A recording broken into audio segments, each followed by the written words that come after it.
When and how do you become a tax resident of Italy? I bet you can find at least 100 different answers online written by immigration lawyers, tax professionals, and twice as much of opinions if you look for that definition on social media.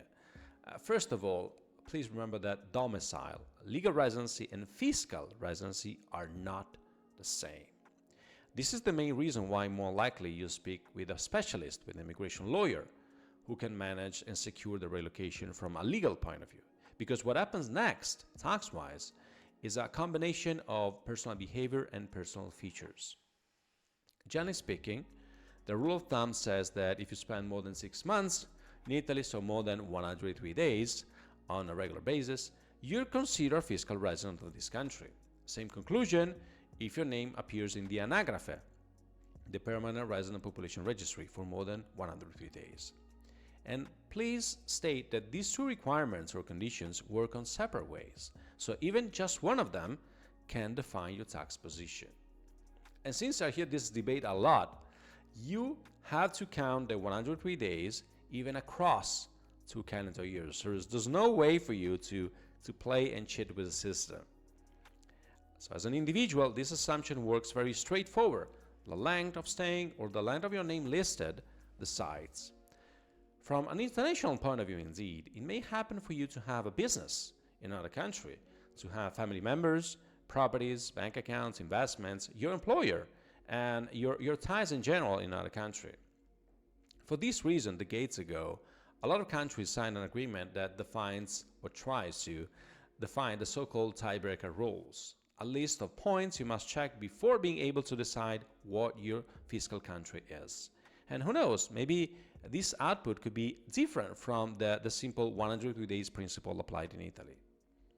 Sometimes, for businesses mainly, it doesn't matter where your official tax residency is.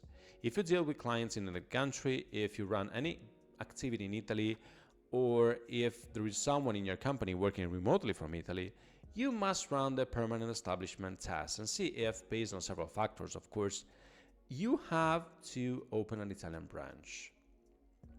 Back to individuals, it may happen for someone to be potentially considered tax resident of 2 countries at the same time or for the same fiscal year. For this reason, the same international agreement that I was talking about is there to dictate how to move forward, which country goes first, and how to avoid the dual taxation. You know what I'm talking about, right? A lot of people are very worried about this. And regarding Italy, before moving to Milan, Naples, Florence, Rome, or any city, make sure that actually there isn't a tax agreement between Italy and your country of origin. What if it doesn't? Well, you have to pay twice as much here and there. Being a tax resident of Italy triggers all the obligations, the reporting, the filing for the worldwide income, the wealth tax, deductions, and so on. Vice versa, if you're not a tax resident of Italy, you just have to file the Italian part of that. So when you have some Italian properties or any Italian source of income, and as you can tell, there's a huge difference. In fact, becoming a tax resident of Italy brings a lot of complexity to your tax return, more sections, all the bank accounts from all over the world, passive income from all over the world, properties, interest, dividends, retirement accounts, distributions, investments, and I can name a few more. Everything must be included in the tax filing.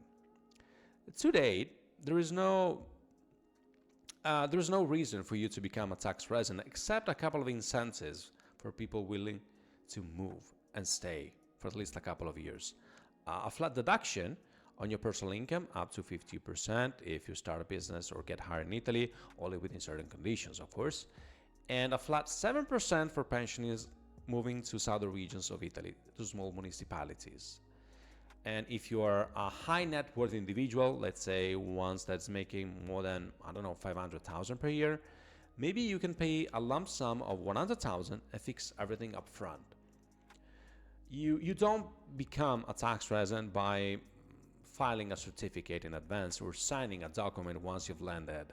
It's a mix of your job position, your source of income, your legal moves, and behavior that qualifies you as a fiscal subject.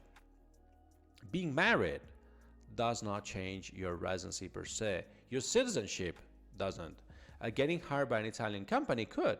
Having a property in Italy does not trigger liability per se, but spending more than 6 months there can definitely do something.